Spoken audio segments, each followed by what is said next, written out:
إن الحمد لله نحمده ونستعينه ونستهديه ونستغفره ونعوذ بالله من شرور أنفسنا وسيئات أعمالنا من يهده الله فلا مضل له ومن يضلل فلا هادي له وأشهد أن لا إله إلا الله وحده لا شريك له وأشهد أن محمدًا عبده ورسوله صلى الله عليه وسلم يا أيها الذين آمنوا اتقوا الله حق تقاته ولا تموتن إلا وأنتم مسلمون يا أيها الناس اتقوا ربكم الذي خلقكم من نفس واحدة وخلق منها زوجها وبث منهما رجالا كثيرا ونساء واتقوا الله الذي تساءلون به والأرحام إن الله كان عليكم رقيبا يا أيها الذين آمنوا اتقوا الله وقولوا قولا سديدا يصلح لكم أعمالكم ويغفر لكم ذنوبكم ومن يطع الله ورسوله فقد فاز فوزا عظيما أما بعد إخواني في الله, we are living in a world that has a global culture, a global liberal culture that is being shoved down our throats. Worldwide, no exceptions. And whether you like it or not, this culture is driven to uproot all peoples, all cultures, and all traditions. But as Muslims, the deen of Allah subhanahu wa ta'ala is the last tradition that is standing up against this global culture. My dear brothers and sisters in Islam, they are determined to sever our roots, in order to destroy a nation. You need to sever them from our roots. You need to take them back from where they came from.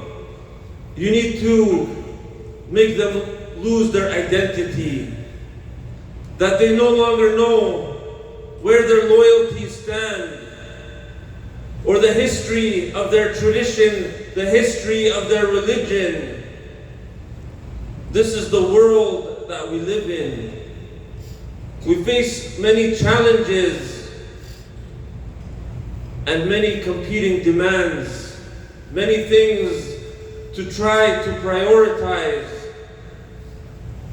And one of the very important priorities that we have neglected, and many of us have neglected unfortunately, is the matter to do with the seerah. We hear this word seerah.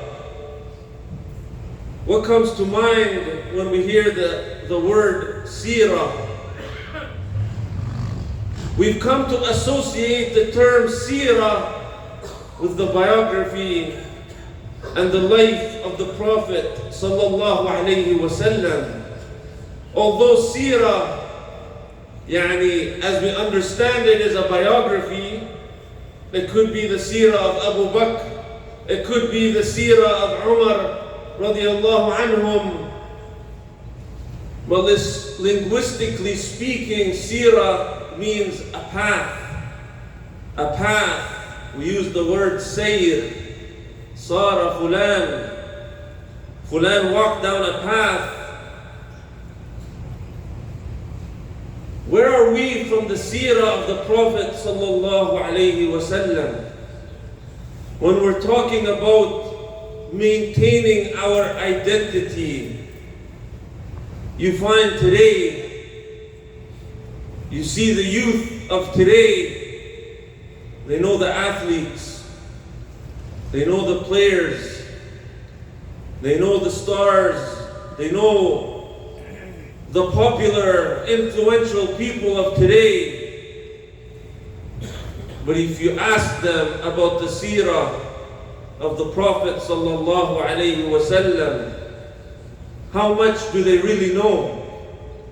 If you ask them about our beloved companions, how much do they really know? How much love and loyalty do they have for the Anbiya, for the Prophet sallallahu alaihi wasallam? We find that it is lacking.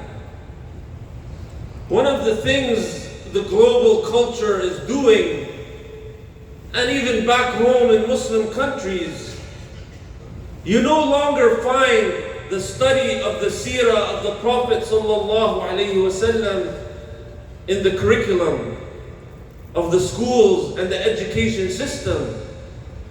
You certainly don't find the seerah of the Prophet ﷺ being taught in the public school system here. And even in the masajid, even in the Islamic schools, we're not giving enough time to learn about the seerah of the Prophet ﷺ. So the question is, why or why not? Why is it important to learn about the seerah of the Prophet ﷺ? Why have we neglected this very important duty? Number one, and what we have been talking about, is the study of the seerah of the Prophet ﷺ and the history of Islam is critical for maintaining the identity of the Muslims of today. If you want an upright Muslim, you need him attached to the seerah of the Prophet sallallahu alaihi wasallam. You need him to understand his connection to the worldwide Ummah of the Muslimin. The study of the seerah of the Prophet ﷺ is our umbilical cord. It is our connection to the life of the Prophet sallallahu alaihi wasallam. So this is number one. Number two, we cannot lose sight that the study of the seerah is in itself a ibadah, is in itself an act of worship. It's not for mere entertainment. It's not for admiring the stories of the past. But you actually are rewarded. Like ajr fi dhalik. You sit with your family to listen to a series about the seerah of the Prophet sallallahu alaihi wasallam. You are fulfilling a very important ibadah, and you are engaging in a halaqah of dhikr, in a halaqah of remembrance. So don't lose sight of this, number two. Number three, the study of the seerah of the Prophet sallallahu alaihi wasallam is an understanding of the history of Islam. When you open the books of seerah, where do they tend to start from? The books of seerah start from back, from the life of Prophet Ibrahim alayhi salam. They start from the lineage of Ismail. They start with the period of Jahiliyyah prior to Islam. What was the world like at that time? What were the people of Arabia like at that time? It brings you to an understanding of the history of Islam, the history of your religion. When you look at some of the generations that came after the Sahaba, immediately after, they talked about how much the seerah was emphasized. They used to call it maghazi, like the battles. This was another term they used to refer to the seerah. They would call it maghazi, because the latter half of the seerah and the life of the Prophet ﷺ with the companions was many battles, many expeditions, one after another. You look at the son of Sa'd ibn Abi Waqqas, one of the 10 given the glad tidings of Jannah, Mohammed ibn Sa'd ibn Abi Waqqas. He said that my father used to teach us about the seerah. He used to teach us and he used to emphasize it. And he said this was from the glorious deeds of your forefathers. So don't lose it. Don't lose your attachment to the seerah of the Prophet sallallahu alaihi wasallam. And the son of Ali radiallahu anhu, he said we used to learn the seerah of the Prophet sallallahu alaihi wasallam, the maghazi, in the same way we used to learn the surah of the Quran. The same way we learn the chapters and the ayat of the Quran. Let's compare this to how we are today. We find today, alhamdulillah, we find Muslims, memorizing the Quran and continue to be attached to the book of Allah subhanahu wa ta'ala. But on some level, we're not also learning the Quran accordingly. We memorize, but we lack much knowledge in the book of Allah. And we find we lack much knowledge in the seerah of the Prophet sallallahu alaihi wasallam. You look at the Muslims of today, any Muslim would acknowledge their love for the Prophet sallallahu alaihi wasallam. We have no doubt in this. The Ummah is still strong in the love of Prophet Mohammed sallallahu alaihi wasallam, the best human to ever walk this earth. But in order to increase and develop and nurture a genuine, sincere love for the Prophet sallallahu alaihi wasallam, you must know of him. You must learn of him. You must learn his life, his biography, his seerah. Otherwise, how will you truly love him? How will you grow and develop that love? We're commanded to love the Prophet sallallahu alaihi wasallam, as he said, لا يؤمن أحدكم حتى أكون أحب إليه من والده وولده والناس أجمعين. This is the hadith of the Prophet ﷺ, that none of you truly believe until I'm more beloved to you than your own parents, your own children, and all the people. And we all know that the story of Umar, when he came to the Prophet ﷺ and he said to him, I love you more than all things and all people except myself. And the Prophet ﷺ, he said, La ya Umar. He said, no, Umar, until I'm more beloved to you than even your own self. And Umar, he quickly, radiallahu anhu, he acknowledged his love is even more than his own self. So in order for us to increase our love, we need to learn about the life of the Prophet sallallahu alaihi wasallam. Amr ibn al-As radiallahu anhu, one day when he was on his deathbed and he was crying, Amr in the early days of Islam, he despised the Prophet sallallahu alaihi wasallam. He was one of the enemies of Islam in the beginning. He was one of those who plotted against the Prophet sallallahu alaihi wasallam. But one day Allah subhanahu wa ta'ala put Islam into his heart. And he came to the Prophet sallallahu alaihi wasallam and he said, I want to become Muslim. And the Prophet sallallahu alaihi wasallam put his hand forward. Amr wanted to pledge allegiance, but he pulled his hand back initially. And the Prophet ﷺ, he said, what's wrong? He said, I have one condition. and my condition is that I am pardoned. He knew he had many crimes from before. He worried about accountability. He worried about being executed. He wanted to be pardoned. And the Prophet ﷺ, he said, don't you know, Ya Amr, that Islam erases what came before it, and the Hijrah erases what came before it, and Hajj erases what came before it. And then Amr, he talked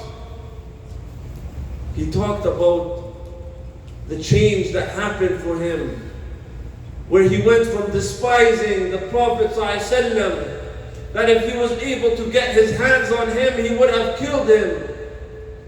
And that shifted towards an immense love, an immense reverence and respect for the Prophet ﷺ, so much so that he said from that day forward, I couldn't take a full glimpse of the Prophet ﷺ. That every time I came close to him, I would stare to the ground. Amr radiallahu anhu, this is the love that he had for the Prophet sallallahu alayhi wasallam. Where are we? He even said that if I was asked now to describe the Prophet sallallahu alayhi wasallam, you know how he looked, he said I would not be able to. Another example is one of the negotiators named Suhail ibn Amr, one of the negotiators fi Sulh al-Hudaybiyah. He came and he first-hand seen the companions with the Prophet sallallahu alaihi wasallam. And he went back to report to Quraysh. And Suhail ibn Amr, you know, he was in many ways like an international figure. He had dealt with the Romans, and he had dealt with the Persians, and he's seen their leaders and how they treated their emperors and their leaders. And he's seen the emperor of Abyssinia, and he had first-hand interactions with all this. And when he went back to Quraysh, he said to them some interesting things. He said, I have seen the Romans, I have seen the Persians, I have seen the Abyssinians, I have never seen a people who love their leader the way those people love the Prophet sallallahu alaihi wasallam. He told them, do as you wish. They will never give up their leaders. They're prepared to give their lives up. He said, I seen amazing and unusual things. He said, I seen when the Prophet made wudu, the companions would rush over to grab the water as it dripped off of the body of the Prophet sallallahu alaihi wasallam. A reverence, a true love, a genuine and sincere love for the Prophet sallallahu alaihi wasallam. It's not enough, my brothers and sisters, to pay lip service, to simply say I love. You need to demonstrate. One day we'll be asked in the grave, Man Nabiyyuk? Who is your prophet? Did you live a life? Did you live a life attached to the Prophet sallallahu alaihi wasallam? One day the Prophet sallallahu alaihi wasallam will intercede shafa'ah for his ummah. And where are we from his seerah? Where are we from his sunnah? Ask Allah subhanahu wa ta'ala to guide us to what is best. أقول ما تسمعون وأستغفر الله لي ولكم فاستغفروه.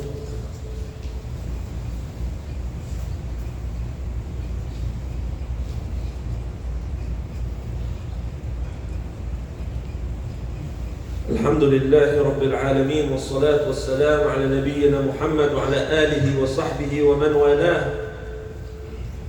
So in order for us to increase our love for the Prophet ﷺ, we need to sit with the seerah, look at our lives. If we're not intentional, nobody's going to give you lessons of the seerah. You have to seek it out yourself.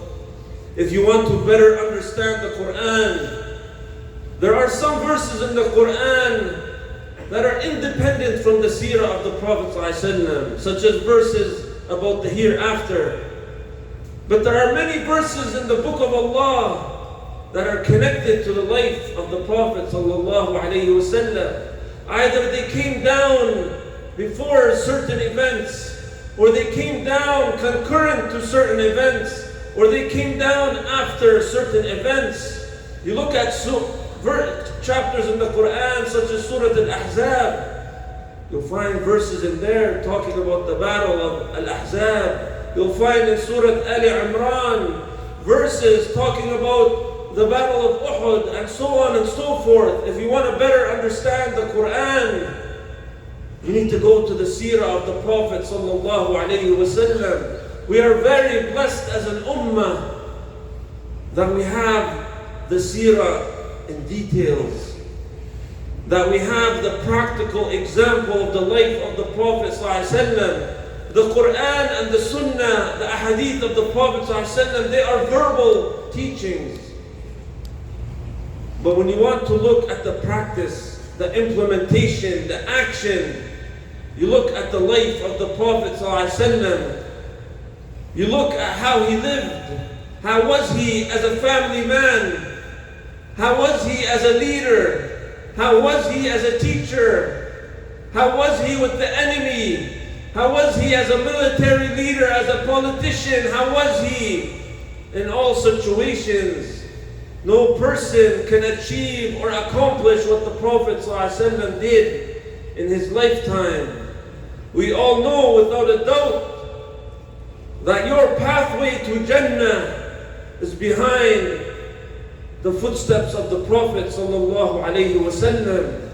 So it's absolutely unintelligent and irrational. One could say insanity that we would turn away from the seerah of the Prophet sallallahu alaihi wasallam, the one that you're supposed to follow, the one that was sent to you as the best example, the one who was chosen above all mankind. How is it that we turn away from his seerah? How is it that our homes are empty from the seerah of the Prophet ﷺ? Bring books, bring videos, lectures and lessons into your home. Teach your children, teach your family. Make a weekly lesson to study the seerah of the Prophet ﷺ, to study the stories, to see the example, to see the ultimate in morality and character. You want to see the one with the best khuluq, the one with the best ibadah. Look to the Prophet sallallahu alaihi wasallam and no one else. But it must be purposeful and it must be intentional. We must recommit ourselves to the seerah of the Prophet sallallahu alaihi wasallam. Ask Allah subhanahu wa ta'ala to guide us to what is best. Allahumma aghfir lana dhunubana وعافنا واعف عنا اللهم اهدنا واهد بنا واجعلنا هداة المهديين اللهم ادخلنا الجنة برحمتك يا أرحم الراحمين اللهم انصر الإسلام وأعز المسلمين اللهم آتنا في الدنيا حسنة وفي الآخرة حسنة وقنا عذاب النار وصل اللهم على محمد وعلى آل محمد وأقم الصلاة